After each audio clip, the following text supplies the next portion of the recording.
Welcome to the Launchpad Strategists. Think of your upcoming Cambridge Mathematics exam as a high-stakes space mission. Whether you are sitting for syllabus 0580, 0606, 4024, 4037, or 4040, the reality is exactly the same. There is zero margin for error. Every single calculation, every drawn graph, every solved equation must be absolutely perfect for a successful launch. You are the flight director, and today we are going completely under the hood of your syllabus to master equations, inequalities, and graphs. We are going to look at where abstract algebra meets visual geometry, and more importantly, we're going to show you exactly how to secure every single mark the examiner has to offer. We are going to kick things off with this brilliant quote from the Marquis de Laplace. He essentially points out that the 10 digits we use every day are an absolute marvel of human ingenuity. But in the context of your Cambridge exams, here is what that actually means for you. These 10 symbols are your navigation tools.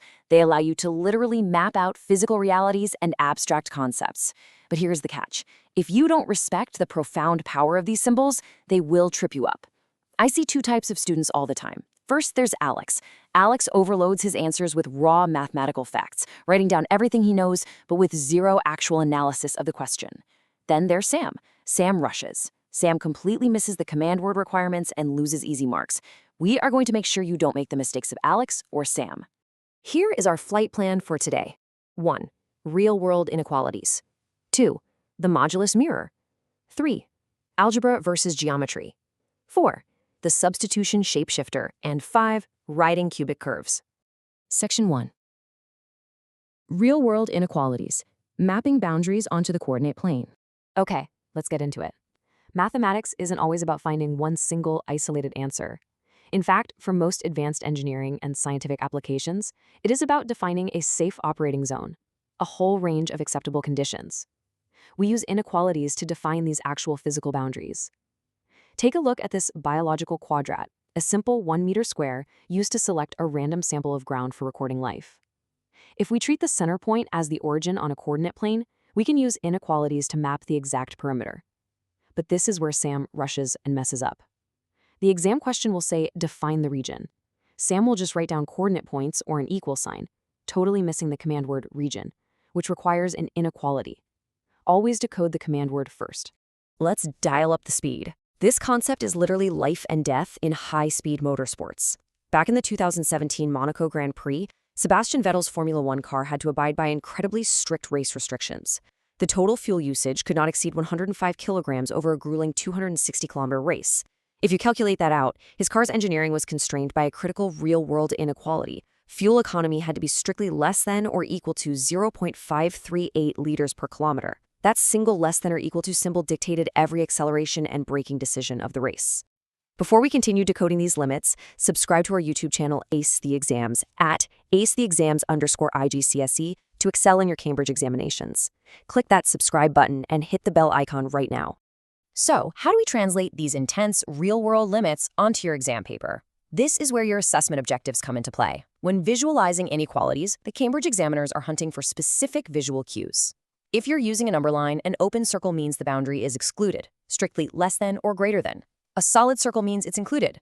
On a full Cartesian plane, a solid line includes the boundary while a dotted line excludes it. And here is the absolute golden rule where Alex always loses points, the feasible region. The examiner's command word is almost always shade the unwanted region. Alex overloads, gets confused, and shades the region he wants. Boom, marks lost. Always read the command word and keep your mathematical workspace, the valid region, completely clean and unshaded so the examiner can clearly see your intended answer. Section 2. The modulus mirror, the absolute value as a reflection. Now, let's talk about the modulus function. If you look at this data table, you'll see a very clear trend. An input of -5 gives an output of 5. A +3 gives a 3. 0 stays 0. The modulus, or absolute value, only cares about one thing, your positive distance from 0. Think of our space mission. If the rocket is 5 meters off course to the left or 5 meters off course to the right, the error size is still exactly 5 meters. The negative sign just indicates direction, but the modulus strips that away entirely. It is pure, unadulterated magnitude. Now, here is the formal, piecewise definition that examiners love to test. For any real number x, the modulus of x equals x if x is greater than or equal to 0, and it equals -x if x is strictly less than 0. I know what you're thinking. Wait, why is there a negative sign in the definition if the answer is always positive? This is a classic trap. If x is already a negative number, like -5, then negative x means negative times -5, which brings us right back to +5. It is a brilliant mathematical mechanism that ensures your output is never, ever negative. Visually, this creates one of the most satisfying graphs in the entire 0606 syllabus. When you graph a linear modulus function, the x-axis literally acts as an unbreakable mirror. The positive part of your straight line stays exactly where it is, but the negative part, that trajectory that was destined to crash below the x-axis, hits the mirror and bounces perfectly upwards into positive territory. This reflection creates a sharp, distinct V-shape. When the command word says sketch, the examiner is looking for two things: the coordinates of that V-shaped vertex and the y-intercept. Don't be like Sam and rush the sketch without labeling those critical anchor points.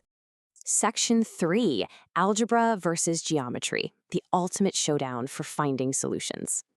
Stop scrolling. Subscribe to our YouTube channel, Ace the Exams, at acetheexams_IGCSE to excel in your Cambridge examinations.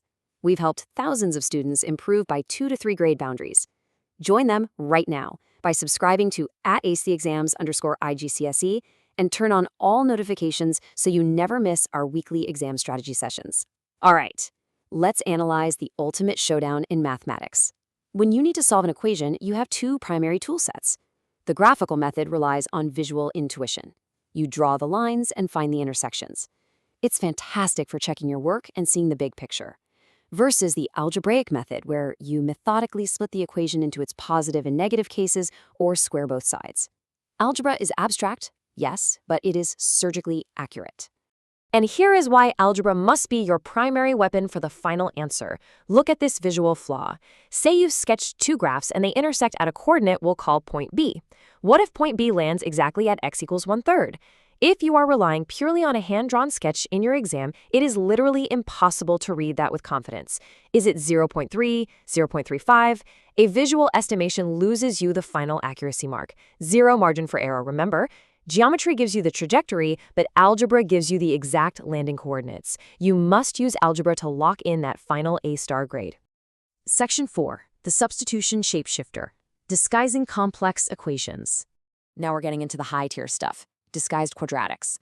This is where we apply a mathematical version of our PL framework, point, evidence, explanation, link, to structure a flawless answer. Step 1 is the point.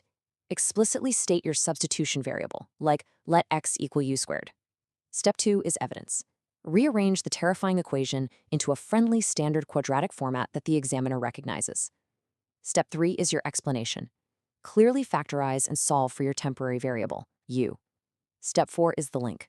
You absolutely must link it back to the original problem by substituting back to find x.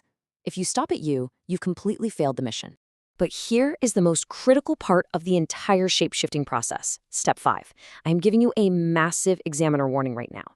You absolutely must check your final answers by plugging them back into the original equation. Why? Because this substitution technique is a mathematical disguise, and sometimes it generates fake, invalid roots.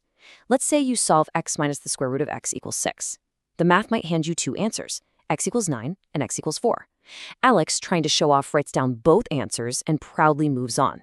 But wait, put 4 back into the original equation. 4 minus the square root of 4, which is 2, equals 2. It does not equal 6. The root is totally invalid. By failing to verify, Alex just threw away the final accuracy mark. Never assume a number is correct just because the algebra produced it. Verify. Section 5. Writing cubic curves, anchoring the S shape to the axes. Let's tackle polynomials. Cubic graphs look intimidating with their roller coaster S shapes, but they follow incredibly strict rules. The lead coefficient, the number attached to the x cubed term, is your steering wheel. It instantly tells you the ultimate destiny of your curve. If that x cubed term is positive, the overall trend of the graph is upwards. It rises, dips down, and then shoots up again to the far right. If it's a negative x cubed term, the graph does the exact opposite. It falls, peaks, and then plummets downwards to the right. Grasping this single fact instantly prevents you from drawing a fundamentally backward graph. Now, let's talk about our time management matrix. Sam loses massive amounts of time plotting a dozen individual coordinates to draw a cubic curve. That is highly inefficient. We use a sketching blueprint instead. 1. Identify the x cubed coefficient for the general shape. 2. Find the roots by setting the factors to 0. This gives you your exact x-axis intersections.